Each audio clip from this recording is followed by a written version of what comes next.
강의가 저한테도 올해 첫 강의입니다. 2021년 첫 강의를 대한민국과 지역을 대표하는 JTB 지식공유 프롬 여러분들과 나눌 수 있어서 또 무궁한 영광을 생각합니다. 새해 와인 복 많이 받으십시오. 인사드리겠습니다.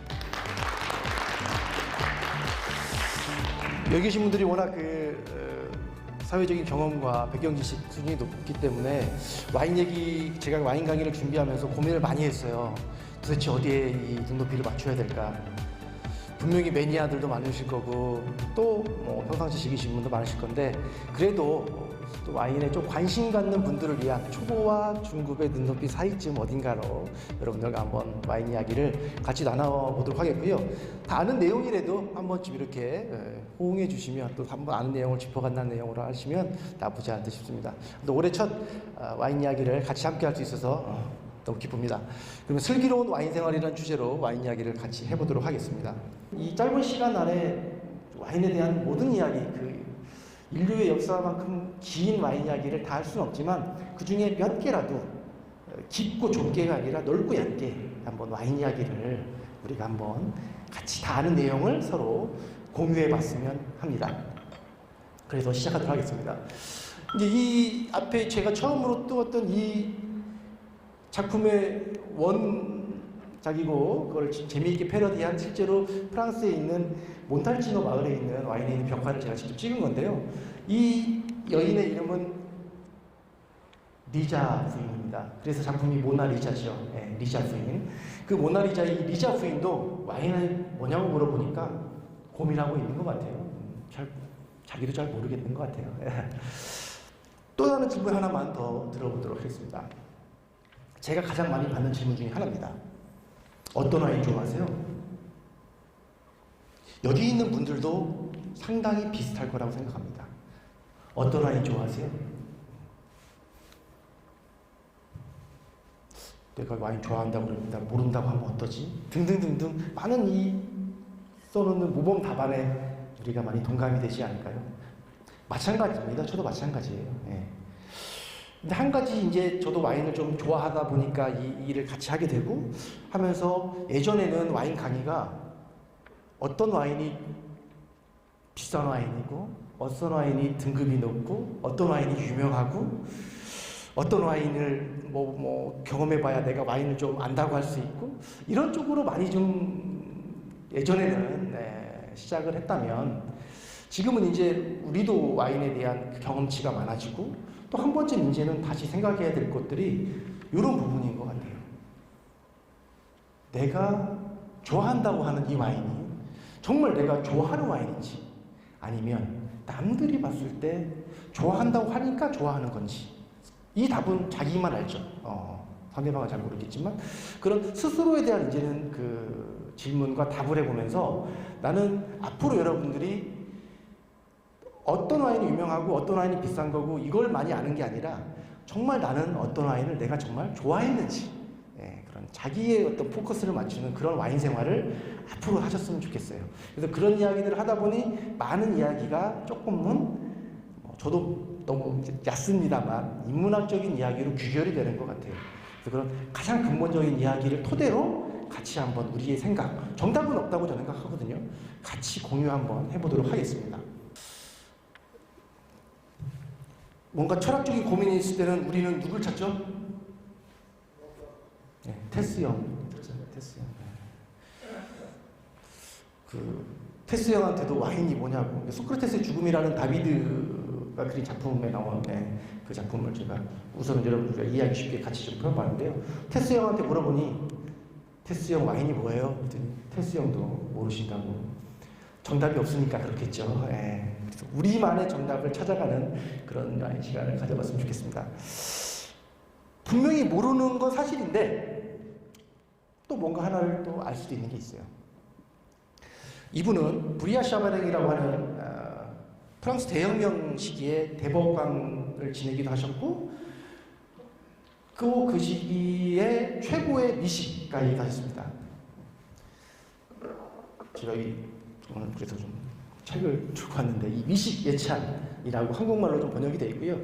맛의 생리학이라는 게 이제 원제인데 그런 미식에 대해서 논하는 정말 최고의 프랑스 엘리트 지식인의 어떤 이야기를 또 이 책에 담았고 프랑스 사람들은 아주 사랑받는 오래된 책이기도 합니다.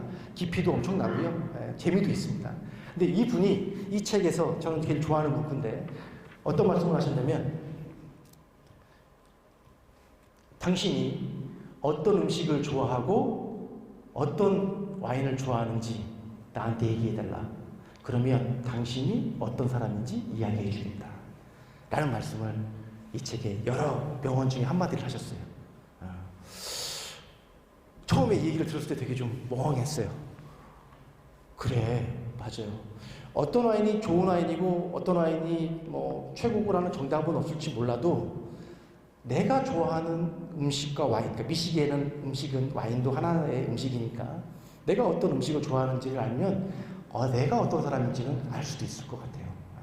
그래서 그런 것들을 한번 여러분들 스스로 한번 찾아가는 게 또 와인을 즐기는 과정이니까 그런 이야기들을 같이 해보았으면 좋겠습니다.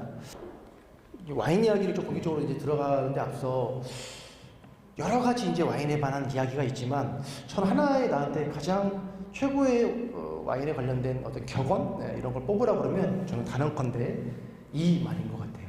인비노 베리타스. 이미 아시는 분도 많이 계실 거예요. 의미는 비노가 와인이라는 뜻이에요. 그리고 베리타스는 진리 또는 진실이라는 뜻입니다. 와인 속에 진리가 있다라는 뜻입니다. 다 아시는 이야기겠지만 이 이야기들은 라틴어 격언이거든요. 그러니까 아주 예전 그리스 또는 그 이후 로마 시대도 늘 항상 되뇌었던 말입니다. 그때부터도 이 말을 했던 거죠. 와인 속에 진리가 있다. 그러니까 이런 이야기가 좀 생겨되는 약간 그런 배경들을 좀 살펴보면 그 로마 시대에서도 나중에 이제 제정이 있기 전에 공화정일 때 많은 국가의 중개사를 우리가 깊이 있는 토론을 통해서 대화를 통해서 이야기를 했고 그때 와인을 마시지 않고 하는 말은 진리가 아니다. 그래서 인비노 베리타스가 그때도 있었고 그 전에 물론 그리스 시대도 마찬가지입니다. 어떤 철학적인 어떤 진리 탐구에 있어서 와인은 꼭 필수였던 거죠. 그때부터 한 이야기가 지금 이 시대를 살고 있는 우리도 같이 나누고 있다는 것 또한 또 되게 놀랄만한 어떤 시대를 BC 때부터 우리 때 지금까지의 이야기하는 관통하는 이야기라는 게 놀라울 따름입니다. 그 이야기의 중심에 인비노 베리타스가 있습니다. 여러분들께 지금 화이트 와인을 좀 따라드렸어요. 그러니까 아까 우리 처음 서두에 소개해 주신 우리 유진수 원장님께서 좀 너무 시리어스하지 않게 편한 분위기 사실을 말씀하셨는데 아직 뭔가 그 와인을 진리를 얘기하기에는 와인이 안 들어가서 그런 것 같아요. 그래서 앞에 있는 혹시 좀 잔을 들어주시고 건배 제의를 한 분이 해주셨으면 좋겠어요. 왜냐면 와인에 있어서 건배는 필수니까 어느 분이 하시면 좋을까요? 원원님들 진짜 오래간만에 만났는데 또 첫 강의가 이야기 첫 강의가 와인이네. 그래서 이 와인처럼 우리가 지식공유 프로그램 우리 JTV 지식공유 프로그램이 진짜 와인처럼 이야기를 마칠 수 있도록 하나가 되는 뜻에서 여러분 홈은 사랑합니다 하겠습니다. 여러분! 예, 감사합니다. 사랑합니다. 예. 이 인비노 베리타스는 말은 또 우리한테 어떤 의미에서는 친숙하기도 합니다. 모 기업의 자동차 이름이 베리타스라는 자동차가 있었고요. 예. 또 어디 학교에 가면 근처 고시원 이름이 베리타스가 많아요. 기억하세요? 예. 서울에 있는 모 대학 때문이죠. 예. 베리타스 룩스미아. 이 샤 대학의 어떤 표어라고 할까요? 라틴어로 진리는 룩스는 빛이고 미아는 나의, 진리는 나의 빛이라는 의미를 가진 게 또 이 대학의 표어여서 베리타스라는 말은 어떻게 보면 우리 상아탑에서 늘 항상 또 추구하는 가치이기도 하죠. 우리나라에 국한되지는 않습니다. 예. 하버드를 상징하는 말도 베리타스고 예일도 룩스에 베리타스, 빛과 진리라는 말을 그 학교의 표어로 쓰고 있죠. 이렇듯 진리는 어떤 의미에서든 누구한테든 정말 중요한 가치인 건 사실입니다. 이 와인을 통한 진리를 우리도 공유하는 것 또한 그 어떤 때보다 특별하다고 할 수 있겠어요. 이 당시에 우리가 테스 형이 나오셨으니까 이제 테스 형의 제자죠. 우리 라톤 형 나오셨습니다. 이 라톤 형이 또 와인에서 뺄 수 없는 또 이야기를 하십니다. 와인은 신이 인간에 준 최고의 선물이다 라는 말씀을 하셨어요. 그렇듯 와인 없이 뭔가를 이야기한다는 것 자체도 힘들고 우리한테 그렇게 소중한 거죠. 그 가치를 한번 우리가 같이 좀 얘기 나눴으면 좋겠습니다. 근데 이게 좋다고 해서 우리 그 열띤 토론과 대화를 위해서 와인을 뭐 많이 마시면 되느냐? 우리 그 지침을 뭐라고 말씀하시냐면 와인을 마시는 행위는 상대의 성격을 시험할 수 있는 일이며 동시에 자신의 열정, 사랑, 자부심, 무지와 탐욕을 시험하는 거라고 말했다고 전합니다. 많이 마시되, 그러니까 충분히 즐기라는 얘기죠. 즐기되 취하지 마라. 그러니까 지식인으로서 또는 어떤 그 사회적 책임을 가짐으로써 즐기되 그거에 대한 자기의 책임을 감당할 수 있는 만큼 충분히 이 좋은 걸 즐겨라라는 의미를 하신 것 같아요. 이때부터 하신 말씀이 누구인지 그걸 좀 하면 좋겠죠, 실천하면. 그리고 이제 이 당시에 같이 얘기 남아났던 심포지엄이라는 말도 지금 많이 쓰죠. 우리가 한 주제에 대해서 열띤 깊이 있는 토론을 하는 거. 오늘 이 자리도 오늘 하나의 심포지엄일 수도 있겠죠. 이런 거를 함께 와인을 마시는 것이라는 데에서 나온 말입니다. 이거를 우리 플라톤 형님께서는 이 심포지엄을 향연이라고 번역해서 지금 현재 똑같이 사용하고 있죠. 이 와인을 마시는 것 자체가 하나의 심포지엄인 거죠. 우리는 그런 향연을 좀 즐기시기를 좀 바라겠습니다. 좀 너무 이렇게 공부만 하는 것처럼 하지 마시고 충분히 좀 즐기시길 바라겠습니다. 이런 이제 아테네 학당이라는 다 많이 너무나도 유명한 작품에 나온 이제 뭐를 좀 제가 좀 오늘 강의 중에 찾아봤고요.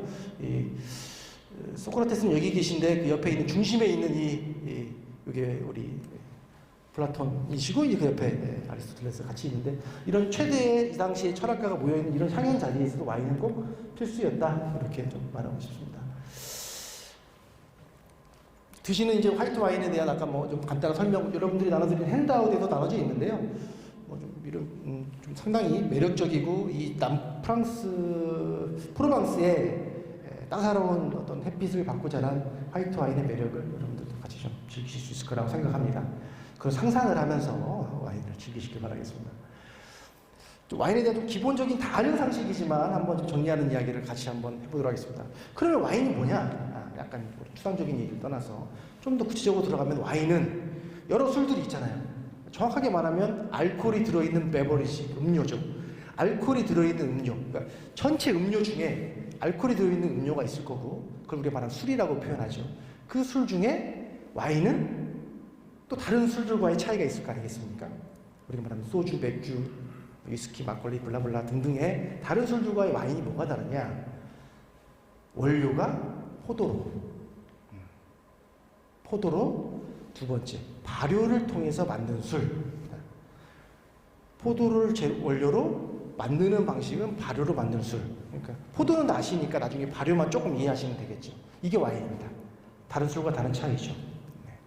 맥주는 다른 재료로 발효해서 만든 술이고 위스키는 또 다른 재료로 증류해서 만든 술이고 등등 이 만드는 방식과 원료만 알면 다른 모든 술의 종류들을 여러분들이 다 구분할 수 있어요. 오늘은 그 얘기를 하는 자리는 아니니까 하겠지만 다음에 혹시 기회가 돼서 주류학개론 이 강의를 하게 되면 그런 다른 술과의 이야기들도 한번 해볼 시간도 가져보면 좋겠습니다. 와인이라는 술은 일반적으로는 포도로 발효해서 만든 술인데 좀 넓게도 볼 수 있습니다. 포도가 이 과실류에 해당되니까 그 포도 외에 다른 과실로도 발효해서 만든 술은 넓게 보면 와인으로 표현하기도 합니다. 하지만 이 혼동을 피하기 위해 그때는 원재료를 붙여주죠. 머루 와인. 와인이라고 말하면 포도를 발효해서 만든 술, 우리가 일반적으로 이해를 하니까 머루 와인, 감 와인, 복분자 와인 등등의 다른 어떤 과실일 때는 그 표현을 같이 써주기도 합니다. 넓게는. 그리고 이제도 각 여러 주요 나라의 말로 와인이라는 영어권에서 쓰는 말이지만 독일에서는 바인이라고 하고요. 여러분들 아이스 바인 같은 거 많이 들어보지 않으셨어요? 아이스 바인. 영어로 하면 아이스 와인이지만 얼린 포도로 만드는 상당히 시간과 노력과 비용이 들어가기 때문에 가격이 좀 비싸지만 그런 아이스 바인 할 때 이 바인도 와인을 말하는 거고요. 이탈리아나 스페인에서는 비노라고 합니다. 뭐 복수로는 빈이라고 하지만 일반적으로 인 비노 베리타스 라틴어지만 또 이태리에서도 와인이라는 표현을 쓰고 있습니다. 그리고 프랑스에서는 뱅이라는 표현을 씁니다. 요즘에는 뭐 이런 편의점에 가도 뱅쇼 같은 것들 많이 볼 수 있잖아요. 뱅쇼는 이렇게 끓인 와인, 끓여서 알코올은 좀 날라가고 거기에 좀 좋은 우리 몸에 좋은 식재료를 좀 넣어가지고 만드는, 우리로 보면 모주 같은 술이에요. 뱅쇼도 이런 공원에서 같이 찾아볼 수 있습니다. 이런 몇 가지 단어들을 아시면 이 와인이 표현했었을 때 어느 나라의 와인인지도 좀 유추가 될 수 있겠죠. 뭐 다 아시는 내용이지만, 자, 이런 와인을 포도를 발효해서 만든 술이 와인이라고 들었습니다. 그럼 발효에 대한 공부를 이제 하셔야 되고, 이거를 이제 다 외우시기 전까지는 오늘 집에 못 가시는 걸로 하면은 안 되겠죠. 이런 깊이 있는 얘기는 좀 전문가들이 할 이야기고, 우리는 상식선에서만 와인을 저는 좀 우리가 이야기하면 알면 된다고 생각해요. 넓고 얇게. 뭐 다 모르겠고, 포도에 있는 당분, 포도가 달잖아요. 포도에 있는 당분을 자연에 있는 그 효모라는 이스트가 그 당분을, 우리도 당분이 우리의 주 에너지원이니까 똑같이 그 당분을 먹고 만들어내는 결과, 그게 이제 알코올이라는 성분으로 우리가 부른 거죠. 정확하게는 에틸 알코올이지만 알코올과 CO2, 기포가 생깁니다. 대부분의 와인은 자연적으로 발생되는 이 기포를 공기 중에 날려버리고 와인만 담죠. 그래서 그걸 뭐 스틸 와인이라고 표현합니다만 일반적인 와인들은 그렇고요. 좀 특별하게 자연적으로 발생한 이 기포를 못 날아가게 병 속에 그대로 톤이 가지만 가둬놓는 것, 이런 와인들을 스파클링 와인, 대표적인 게 샴페인 같은 게 있죠. 이런 거는 자연적으로 발생한 기포를 병 속에 모아놓은 것입니다. 오늘 뭐 시음하는 와인은 없지만 그런 류들을 샴페인이라고 합니다. 다만 이제 샴페인은 우리가 상식적으로 조금 잘못 쓰고 있는 게, 많은 기포가, 모든 기포 있는 와인을 다 우리 샴페인 얘기를 하는데 실제로 그거는 맞는 표현이 아니에요. 프랑스의 저 북쪽에 보면 파리가 보이고 그 오른쪽에 보면 영어로 읽으면 샴페인, 불어로 읽으면 쌍파뉴. 북쪽에 좀 보이십니까, 여러분? 그 지역, 영어로 말하면 샴페인이라고 읽는 저 지역에서만 만든 스파클링 와인이 샴페인이에요. 프랑스 내에서도 저 쌍파뉴 지역 외에서 만들어지는 스파클링 와인은 샴페인 또는 쌍파뉴라고 부를 수 없습니다. 예전에는 막 혼용해서 썼지만, 그래서 샴페인, 저는 샴페인을 좋아해요 라고 말하면 저 특정 지역에서, 파리 인근에서 만들어지는 좀 고급 버전의 스파클링 와인을 얘기합니다. 가격도 상당히 높아요. 하지만 모든 스파클링 와인이 비싼 건 아니고 되게 가격 대비 퀄리티 좋은 와인들도 프랑스 또는 뭐 이태리, 전 세계에서 많이 생산하고 있으니까 스파클링 와인을 원하시면 다른 가성비 좋은 와인을 찾아보시는 것도 좋은 대안입니다. 여기서 포인트, 샴페인 또는 쌍파뉴는 특정 지역이다, 일반적인 기포가 있는 와인이 아니다라는 걸 상식적으로 알아두시면 좋겠습니다. 이 프랑스와 이탈리아는 뭐 예전부터 지금까지도 와인에 대해서 우리가 더 최고야라고 항상 이야기하고 있습니다. 여러분들이 생각하는 나라 중에서 최고는 어딘가요? 물론 이 외의 나라도 많습니다. 뭐 와인의 원조라고 하는 뭐 조지아도 있고 뭐 등등등등등등등 뭐 와인이 생산되는 나라는 너무 많으니까요. 미국에서 계신 분은 미국 와인이 최고라고 할 거고, 칠레에 계신 분은 칠레 와인이 최고라고 할 거고. 그래서 이 두 개를 비교한다는 건 크게 의미가 없습니다. 실제로 이 유럽에서도, 이렇게 프랑스나 이태리에서도 자국의 와인이 최고고요. 심지어는 프랑스 내에서도 보르도 지역 사람은 보르도 와인이 최고고요. 부르고뉴 지역 사람들은 부르고뉴 와인이 최고입니다. 또 아비뇽 인근에 있는 론 와인에 사시는 분은 론 와인이 최고입니다. 자기 지역의 와인이 최고죠. 가장 맛있는 김치는 우리 어머니가 만들어준 김치, 이런 거랑 크게 다르지 않아요. 일반적으로는요. 이 와인에 대해서 서로 논쟁은 서로 뜨겁지만, 우리는 일반적으로 요즘에 와인 하면 프랑스를 얘기를 많이 하죠. 많이 합니다. 근데 그 이유가 원래 프랑스 예전에는 갈리아 지방이죠. 갈리아 지방에 와인을 전파해 준 거는 로마 시대 때 카이사르가 갈리아 원정을 하면서 많은 포도밭을 읽었고 그게 이제 지금까지 쭉 내려와서 된 건 사실이지만 그래도 현대적인 체계에 와인의 뭐 원산지라든지 시스템 체계를 구축하고 만든 나라는 프랑스이기 때문에 많은 나라들의 프랑스의 어떤 와인 관리 체계를 지금은 좋은 롤모델로 삼고 만들고 있어서 원조격으로 많이들 이야기를 합니다. 그 체계가 바로 이 원산지 통제 명칭이라고 하는 이 AOC 제도입니다. 1919년에 있는데 이 제도를 통해서 그 패권을 프랑스가 가져오게 되죠. 그리고 지금도 그 좋은 장점을 많은 나라들이 같이 활용을 해서 이태리, 스페인, 독일 등 많은 나라들이 좀 그런 관리 체계들을 같이 활용하고 있습니다. 이걸 이제 AOC, 지금은 좀 더 그 EU에서 통합된 AOP 제도로도 하긴 하지만 이런 제도를 통해서 와인을 관리하고 있고요. 여러분들이 나중에 프랑스 와인 또는 유럽 와인을 보시면 저는 그 관리 체계들이 있다는 걸 보실 수 있습니다. 이런 부분들은 이런 와인의 등급 체계다, 관리 체계다 이렇게 보시면 되겠습니다. 그리고 좀 와인을 좀 많이 좀 경험하신 분들은 나 보르도 와인 다 유명한 거 막 1등급, 2등급 이런 거 먹어봤는데 이런 분들도 계세요. 이 등급 체계는 프랑스 내에서 전체는 아닙니다. 보르도 내에 1855년도에 제정된 그랑크루 클라스라는 제도가 많은 사람들한테 좀 알려지면서 한때는 이 와인이 이 와인에서 1등급이면 전체 정말 프랑스 전체 1등급인 줄 알았던 때도 있었어요. 예전에. 지금은 그렇진 않고 이 지역에 워낙 와인이 유명했기 때문에 이 지역 와인들을 1855년에 파리에서 열렸던 만국박람회 때 나폴레옹 3세가 만국박람회라고 하는 건 요즘에 보면 엑스포 같은 겁니다. 엑스포니까 각 지역에 정말 대표할 만한 거, 프랑스를 자랑할 만한 거를 막 모으지 않겠습니까? 그 중에 이 보르도는 너희는 와인이 유명하니까 너희 쪽의 와인을 출품해봐. 근데 그냥 내면은 사람들이 잘 모를 거 아니야. 그러니 그 당시 거래 가격 기준으로 제일 좀 유명한 거 61개. 그거를 또 1등급부터 5등급까지 나눕니다.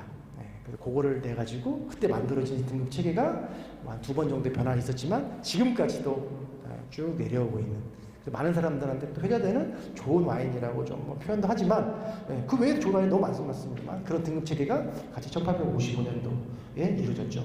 그러니까 이제 이 연도를 좀 강조하는 이유는 이때 이후로 뭔가 와인이 많은 큰 변화를 일으켰기 때문에 이런 얘기를 드리는 거고요. 뭔가 그 등급 1855년도에 만들어진 등급 체계가 지금도 거의 유사하게 된다는 것 자체가 좀 놀랍긴 합니다. 왜냐면 지금은 이제 맛도 관리하는 것도 주인이 바뀐 데도 많은데 그런 부분들은 여러분들이 등급이 높다고 막 이런 와인을 쫓지 마시고 여러분들이 좋아하는 와인이 중요한 거니까 이런 등급 체계는 있다.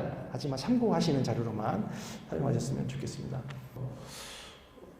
저 그리스 로마 시대부터 쭉쭉쭉 이어와서 현대까지의 제가 모든 걸 읽지는 않았습니다만 와인의 변화 체계들이 있었다라는 부분들을 알 수 있습니다. 그 다음 이제 우리 두 번째 와인을 좀 따라 드렸고요. 두 번째 와인도 좀 맛을 보면서 잠깐 우리 쉬몸 하시고 그다음에 와인과 테이블 매너에 대해서 같이 이야기해 보도록 하겠습니다. 와인을 즐기는 데 있어서 여러 가지 배경 지식도 중요하지만 또 정말 중요한 거, 저는 제일 중요하다고 생각되는 건데 매너라고 생각합니다. 와인뿐만 아니라 다른 것들도 다 마찬가지겠죠. 다 마찬가지겠지만 매너는 정말 중요합니다. 근데 매너는 격식, 형식, 뭔가 내가 이렇게 하지 않으면 사람들이 나를 좀 이렇게 뭘 모른다고 볼까봐 이런 게 아니라 매너의 최고는 상대방에 대한 배려라고 해요. 그래서 어떤 상대방을 배려할 줄 아는 그런 테이블 매너를 우리가 한번 같이 이야기해 보도록 하겠습니다. 이 영화 많이 아세요? 남자분들은 좀 아실 것 같고 여성분들은 좀 모르실 수도 있고 되게 생각보다는 좀 터프한 영화인데 이 영화의 최고 문구죠. 매너스 메이스맨, 매너가 사람을 만든다라는 멋진 슈트를 입은 이야기를 이 영화에서도 말하고 있고요. 와인도 마찬가지인 것 같아요. 와인 테이블 매너에서도 정말 매너가 우리를 이야기하는 것 같습니다. 근데 이런 테이블 자리에 이제 가면 정말 복잡하게 놓여져 있는 식기들, 도대체 저 식기들이 어느 게 내 거고 어느 건 너 거고 도대체 뭐부터 먹어야 되고 얘 용도는 무엇인지 등등등등에 대한 이야기들이 이제 좀 헷갈릴 수 있는데 오늘 이야기를 통해서 같이 한번 이 부분을 정리해 보도록 하겠습니다. 예전에 이런 일화가 한번 있었다 그래요. 영국을 방문한 이제 그 좀 아프리카의 왕이 우리가 이제 지금은 잘 쓰지 않지만 손을 씻는 볼이 있잖아요. 손을 이렇게 핑거볼이라고 하는 손을 좀 손에 이제 음식을 먹고 묻은 걸 물에 좀 적절하게 닦는 그 핑거볼이 나왔는데 이거를 마시는 건 줄 알고 이렇게 드셨대요. 그랬더니 엘리자베스 여왕이 어떻게 했을까요? 맞습니다. 아우 왜 그것도 핑거볼인지 몰라? 그걸 왜 먹어라고 하지 않고 아무런 웃으면서 같이 마셨다고 해요. 저는 매너가 이런 것 같아요. 뭔가 상대방을 배려할 줄 아는 그 무언가. 나중에는 이제 알면 좀 이불킥하겠죠. 하지만 우리가 제대로 된 건 룰도 알아야 되겠지만 기본적인 건 상대방에 대한 배려를 한다는 거가 더 중요하다고 생각합니다. 우리나라에도 미슐랭 가이드 서울편이 몇 년 전에 생겼습니다. 그래서 매년 발표를 하고 미슐랭 1스타, 2스타, 3스타까지 있죠. 발표를 합니다. 물론 서울편입니다. 타지작은 아직 하고 있지 않고 세계 주요 도시들은 또 그런 미슐랭 영어로 하면 미쉐린이죠. 미쉐린 타이어 프랑스의 미슐랭 또는 영어로 하면 미쉐린 타이어에서 발표하는 그 가이드에서 편집하는 유명한 레스토랑을 갑니다. 이 가이드북에 별을 스타를 받으면 예약하기가 힘들어지고 투스타, 쓰리스타는 몇 달 전에 예약을 해야 되고 어떤 데에서는 처음에 원스타를 받게 되는 데는 그 상황이 완전 전세가 역전이 되는 그런 놀라운 일들이 많이 있는 건 또 사실입니다. 물론 미슐랭 스타를 받은 레스토랑이 최고고 아니면 아니다 이런 건 아니죠. 참고만 하는 가이드지만 어찌됐건 그 받은 식당은 많은 노력을 한 건 사실입니다. 여러분들이 국내에서도 그래서 가보실 수가 있고 외국에 이제 코로나가 풀리면 가셔도 얼마든지 여기 계신 분들은 갈 곳. 그냥 단순하게 우리가 패키지에서 여기 드시고요 몇 시까지 앞에 보세요 이런 데 말고 이제는 개인적으로 좋은 미식 또는 와인도 찾아가고 하는 여행들을 이제 하실 건데 그런 여행을 할 때 또 이런 식당에서 테이블 매너는 당연히 필수죠. 기본적인 건 다 아시겠지만 그래도 다시 한번 체크차 말씀드립니다. 이런 식당이 이제 대표적인 일반적인 우리 서양의 원형 테이블이죠. 오케이. 여기서 이제 앉아서 식사를 여러분들을 하실 건데 좀 더 가까이 여러분들을 자리를 앉았습니다. 다행이에요. 여기 있는 이 접시가 앞접시인 줄 알고 저 접시 앞에 앉으시면 안 됩니다. 저 접시는 빵 접시입니다. 그러니까 여러분들이 앉으신 양쪽 가운데에 앉으시면 되겠죠. 이 자리에 앉아서 여러분들이 이제 식사를 기다리고 있습니다. 고민이 하나 생겼습니다. 여러 개가 생겼죠. 저 앞에 있는 이 여러 포크나이프는 도대체 뭐부터 써야 되는 거고 이 중에 같은 거리에 접시가 있는데 이 빵 접시는 어느 게 될 거고 같은 거리에 있는 이 물자는 어느 게 될 걸까? 물론 현명하게 옆 사람이 먹는 거 보고 옆에 걸 먹으면 되지 가실 수도 있지만 그 옆 사람이 정확하게 안다고 믿지 마십시오. 그러면 잘못 먹고 누군가 정확하게 아시는 분이 봤을 땐 그분은 식사를 못합니다. 빵을 못 먹는 거죠. 식사를 못하는 게 아니라. 왜? 왜 내 거 먹어요? 그러면 기분 민망하잖아요. 그러니까 가만히 있는데 나중에 그 사실을 알고 나면 집에서 이불킥을 하실 수도 있습니다. 하지만 그렇게 어렵게 고민을 안 하셔도 돼요. 아주 간단하거든요. 질문을 한번 드려볼까요? 자, 왼쪽에 있는 빵 접시가 내 거다 하고 손 한번 들어주십시오. 자, 오른쪽에 있는 빵 접시가 내 거다 손 한번 들어주십시오. 왼쪽에 있는 물잔이 내 거다 손 들어주십시오. 오른쪽에 있는 물잔이 내 거다 손 들어주십시오. 예, 좋습니다. 손을 안 드신 분은 옆 사람 거 보고 먹는 걸로. 의외로 한 번씩 헷갈릴 때가 있는데 아주 간단합니다. 이 사자성어 하나만 아시면 됩니다. 자, 여러분 한번 같이 한번 따라해 보실까요? 좌빵 우물. 자, 여러분 따라 하셔야 돼요. 그래야 내 거가 됩니다. 좌빵 우물. 다 아는 이야기예요. 왼쪽에 있는 빵 접시와 오른쪽에 있는 물잔이 내 겁니다. 반대로 오른쪽에 있는 빵 접시와 왼쪽에 물잔이 반대가 되는 거죠. 이 기본적인 내용만 여러분들이 좀 이해하시면 조금 전 세계 어디를 가나 동일하니까요. 크게 뭐 헷갈리시고 나머지 것들은 뭐 헷갈리실 건 없을 것 같습니다. 포크라이프는 여러 개가 있으면 아주 쉽습니다. 바깥 거부터 쓰시면 돼요. 여기서 하나 주의했죠. 요 가운데 빵이 있네요. 이게 빵 접시인 걸 알았으니까 좌빵우물 왼쪽에 있는 게 이제 내 건지 내 거 빵 접시니까 저기 있는 빵을 가져다가 여러분 왼쪽에 있는 접시에 넣고 드시면 됩니다.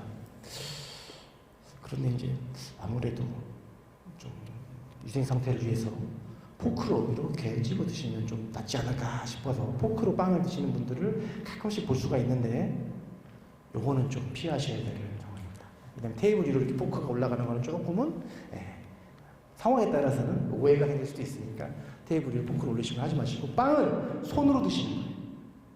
손으로 가져다가 뜯어서 찍어 드시든 그냥 드시든 테이블에 남아있는 소스를 깨끗이 접시를 닦아서 드시든 이런 분들이 정말 외국 셰프들이 좋아합니다. 테이블에 있는 거를 다 빵으로 닦아가지고 먹으면 당신은 내 요리를 인정하는 최고의 게스트야, 고객이야 이렇게 인정해요. 정말 멋있는 매너입니다. 어떤 방식이든 드셔서 남은 빵은 내 접시에다 놓으시면 되는 거고 이렇게 즐기시면 돼요. 아셨죠? 다 아는 이야기를 한 번쯤 다시 한번 리뷰해 드렸습니다. 우리가 그 다음 이야기를 한번 좀 해보도록 하겠습니다. 우리가 이제 와인을 드시다 보면 꼭 당연히 제일 많이 쓰는 도구가 와인잔이죠. 이 와인잔을 이제 즐기시는 데 있어서 또 상식 이야기 한번 드리겠습니다. 와인이 입에 닿는 부분을 림 또는 립이라고 하고요. 담기는 부분을 볼, 손잡이 부분을 스템, 바닥 부분을 베이스 또는 풋이라고 합니다. 책에 따라서 좀 다르니까 같이 변기를 해보고요. 자, 와인을 즐길 때 어디를 통해서 와인을 이제 우리가 마실지 이야기 한번 해보도록 하겠습니다. 자, 1번 립은 아닐 테니까. 자, 와인을 마실 때 볼을 잡는다. 2번 스템을 잡는다. 3번 베이스를 잡는다. 4번 아무데나 잡아도 된다. 사지선장입니다. 참 쉽죠? 자, 1번 볼을 잡는다. 손 들어주십시오. 볼. 뒤에 한번 흔들어 주셨고요. 자, 2번 스템을 잡는다. 흔들어 주십시오. 스템. 많은 분들이 드셨고요. 3번 베이스를 잡는다. 흔들어 주십시오. 베이스. 두 분 드셨고요. 4번 아무데나 잡아도 된다. 또 한 분 드셨습니다. 다 정답을 말씀해 주셔서 굳이 따로 말할 필요가 없을 것 같습니다. 일반적으로 가장 무난한 게 이 스템을 잡는다. 그렇죠. 왜 여기를 잡는다고 알고 계시죠?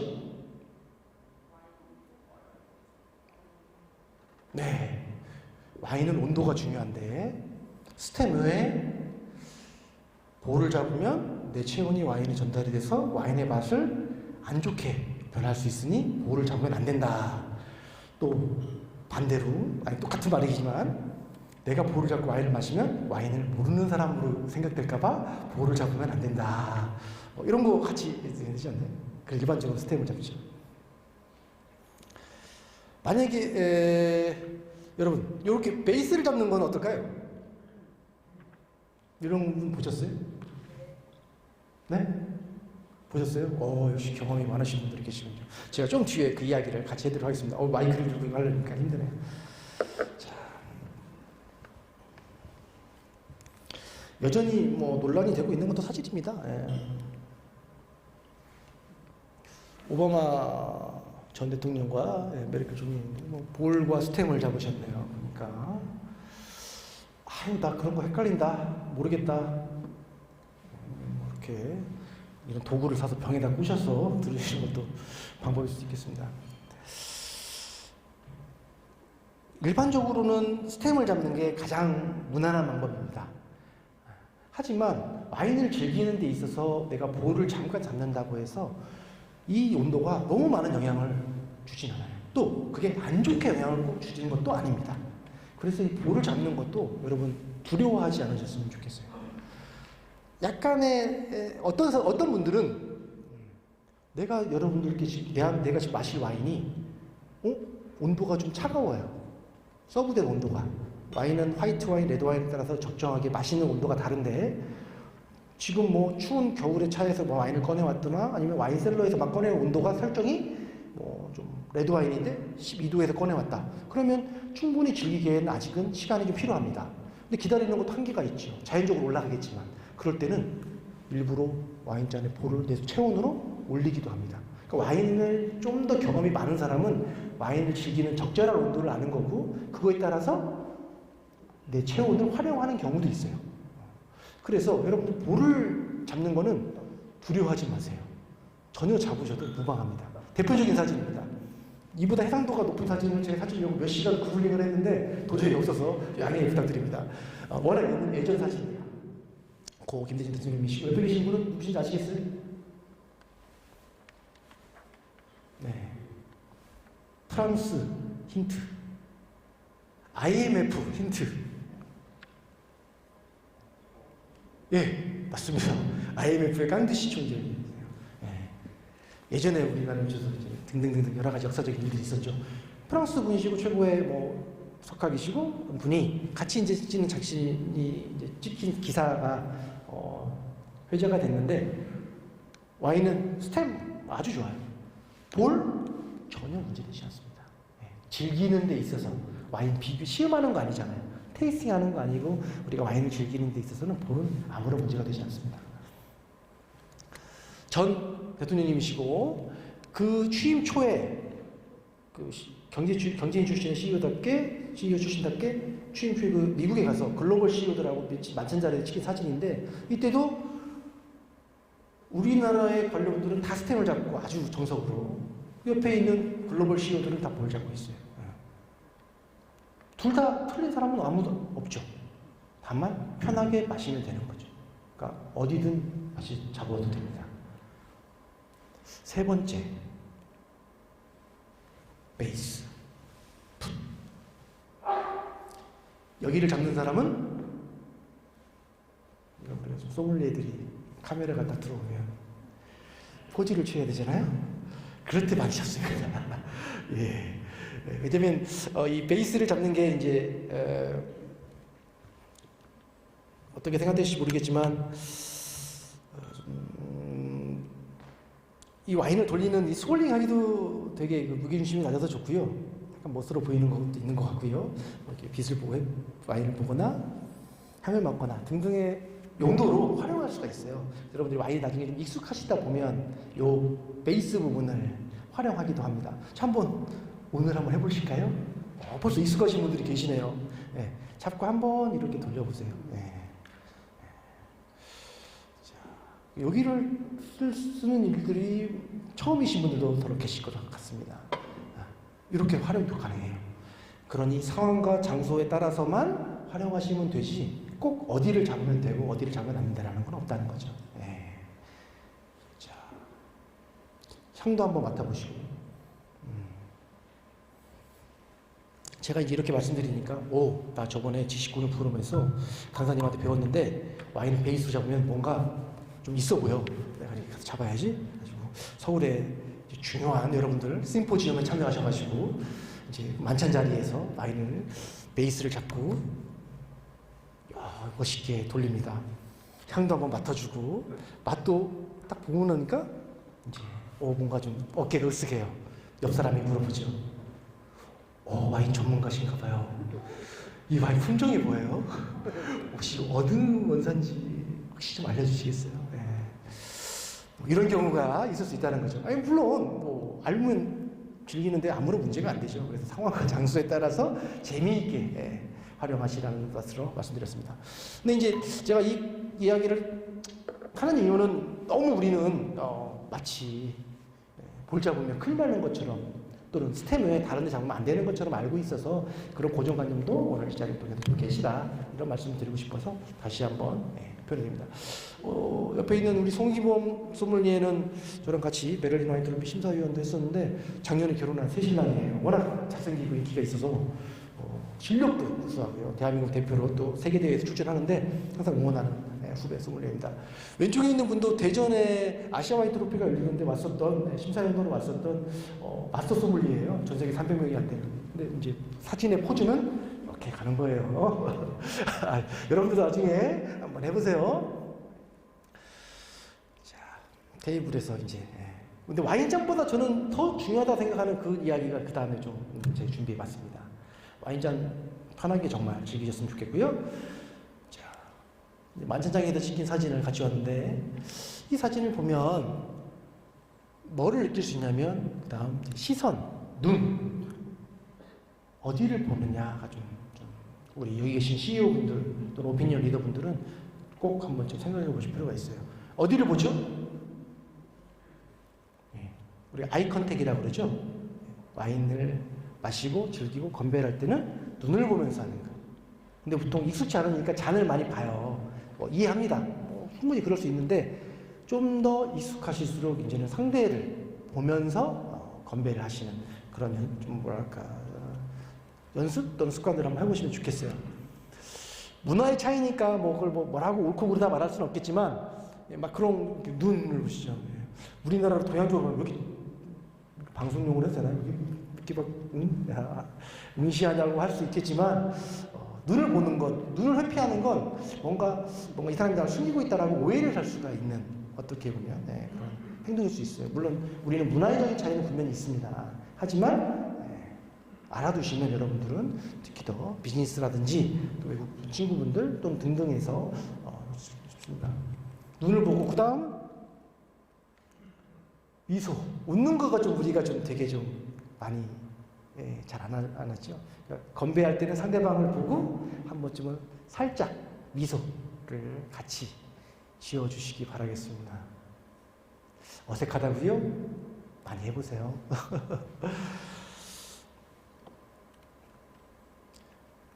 아주 오래된 고전인데 명대사로도 유명합니다. 혹시 이 영화의 한 장면 보고 혹시 어느 영화의 한 장면 맞추실 분? 네. 카사블랑카에 나온 헝그리 버거 2와 잉글리드 버거만에 있는 그 대표적인 건배 장면이고 이 당시에 오역이다 또는 최고의 이 번역이다라는 말이 있지만 나온 명대사가 당신의 눈동자에 건배를 이라는 말이 있어요. Here's looking at you keys라는 거를 이제 어떻게 이해하느냐에 따라서 좀 약간 해석은 좀 분분한데 어찌됐건 당신의 눈동자에 건배를 이라는 말로 현재는 번역이 되어 있습니다. 눈을 보면서 cheers, 건배를 하는 거예요. 앞으로 여러분들은 와인을 이제 즐기실 때 짠 하실 때 상대방의 눈을 꼭 봐주시기 바라겠습니다. 한번 해볼까요? 물론 잔을 부딪힐 수는 없으니까 상황상 잔을 들고 옆에 있는 분을 서로 보면서 우리 그 리모컨하고 옆에 있는 분 이렇게 보시면 좋겠어요. 이렇게 서로 그리고 좌우로 좀 봐주세요. 왜냐하면 못 보시는 분도 있으니까 하고 서로 눈을 보면서 가까운 분들은 잔도 좀 부딪히시고요. 그럴 수 없는 분들은 좀 눈으로 하고 건강하세요. 이렇게 하시면 좋겠어요. 쌍떼, 살루떼, 친친, 브랜디시 다양한 용어를 할 수 있겠지만 건배하시기 바라겠습니다. 요즘 건강을 위하여가 최고죠. 요즘 같은 코로나 시대. 오늘 세 번째 이야기는 이제는 건강에 관련된 이야기인데 와인이 건강 몸에 좋은 여러 가지 논문이 발표는 넘치고 넘쳐서 제가 굳이 다 말할 필요는 없고요. 대신 이제 와인에 있는 용어 중에 프렌치 패러독스라는 말이 있어요. 이 말은 뭐냐면 프랑스 사람들의 역설이란 말인데 이 말이 나온 계기가 프랑스의 심장학자가 이제 연구한 결과를 미국의 60미니즈라는 시사 프로그램에서 발표하면서 레드와인 판매량이 급증을 했는데 그 이유가 보통 심혈관 괴혈의 사망률은 고지방식이하고 아주 많이 연관이 돼 있다는 건 지금도 물론 맞는 그 이야기입니다. 하지만 그 중에 프랑스 사람들이 특히 남부 지역은 더 평균 미국 사람들보다 심혈관 질환 사망률이 현저히 낮은 이유는 무엇이냐라는 걸 결국 추적했을 때 그 가장 포인트가 레드와인에 있었던 거죠. 그리고 두 번째는 천천히 하는 식습관. 식사를 곁들이는 와인인 거죠. 밥 따로 와인이 아니라. 그런 이야기들이 같이 있으니 천천히 여러분들이 이제 대화를 하면서 매너를 서로 상대방도 배려하면서 하는 그런 와인을 곁들인 식사는 다른 어떤 것보다 여러분들한테 좀 더 좋은 이야기들을 많이 해줄 거예요. 이때 당시에 이제 주목됐던 여러 성분 중에 레드와인 중에 폴리페놀, 그 중에 레스베라트롤이 주목이 됐는데 요즘 최근에 이런 와인에 있는 여러 가지 폴리페놀 성분 중에 또 각광받고 있는 게 하나 있습니다. 여러분들 중에 좀 기사를 폴리페놀에 대한 이야기로 이제 그 중에 레스베라트롤은 뭐 이런 항산화, 항염증, 혈관 재생, 미토콘드리아 기능 향상 등 여러 가지 관련된 좋은 논문들은 엄청나게 지금 나와 있는데 최근에 제가 이걸 여러분 강의 준비를 하면서 본 기사인데요. 대만에 있는 한 의대 연구진이 발표한 게 짤막하게 나왔죠. 물론 이건 더 지켜봐야 됩니다. 아직은. 하지만 그 레드와인에 있는 성분 중에 탄닌이라는 떫은 맛을 내는 그 성분이 아주 많은 좋은 효과를 내고 있다는 논문이 발표되기 시작하고 있습니다. 예, 그걸 이미 하나 나왔고요. 그 중에 이 탄닌산이 이 코비드-19을 현저하게 활동력을 감소시킬 수 있다라는 내용의 논문의 그 핵심 내용을 지금 제가 좀 발췌를 해봤고요. 뭐 디테일한 이야기를 뭐 하기보다는 어찌됐건 우리가 슬기로운 와인 생활을 하는 데 있어서 이 와인에 가지고 있는 또 다른 매력 중에 하나는 몸에 좋은 부분들을 같이 가고 있다. 그 타닌이라는 성분이 떫은 맛을 내는 성분인데 주로 어디에 있냐? 포도의 껍질과 씨에 있습니다.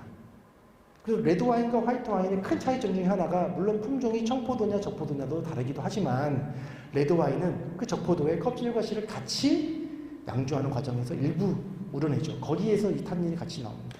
그리고 색도 나오는 거고 여러 가지 폴리페놀 성분들도 거기에 좀 많이 함유되어 있는 사실이에요. 화이트와인보다 지금 레드와인만 먹는다? 그것도 슬픈 일이죠. 화이트와인이 주는 그 매력 또는 샴페인을 비롯한 스파클링 와인을 주는 매력도 당연히 여러분 즐기셔야겠지만 미식의 매력이 있으니까 또 이런 부분들도 같이 있다. 오래된 발표이긴 하지만 미국 타임즈에서 선정된 세계 슈퍼푸드 중에 알코올이 들어가 있는 베버리지는 유일하게 와인이 그중에 레드와인이 있습니다. 약은 절대 아니에요. 그러니까 뭐 많이 먹으면 오히려 다른 문제점이요. 그런 발표도 많습니다. 그런 논문도. 그러니까 많이 먹어서 당연히 좋을 건 하나도 없겠죠. 하지만 적정하게 균형감 있게 골고루 이렇게 즐기신다면 여러 가지 즐거움을 같이 느낄 수 있는 그런 알코올이 들어있는 베버리지가 와인이다 이렇게 말씀드리고 싶습니다. 의식동원, 약식동원이라는 표현 많이 쓰는데 좋은 음식과 보약은 근원이 같고 좀, 여러분들이 슬기로운 와인 생활에 있어서도 같이 즐기셨으면 좋겠습니다. 이제 마무리를 해보도록 하겠습니다.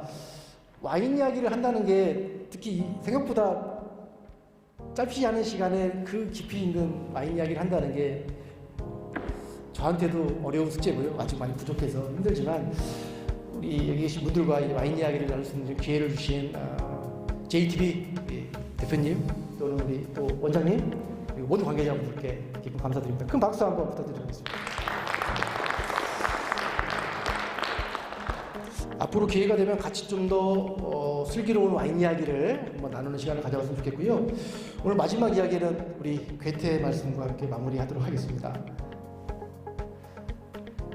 맛없는 와인을 마시기에는 인생은 너무 짧대요.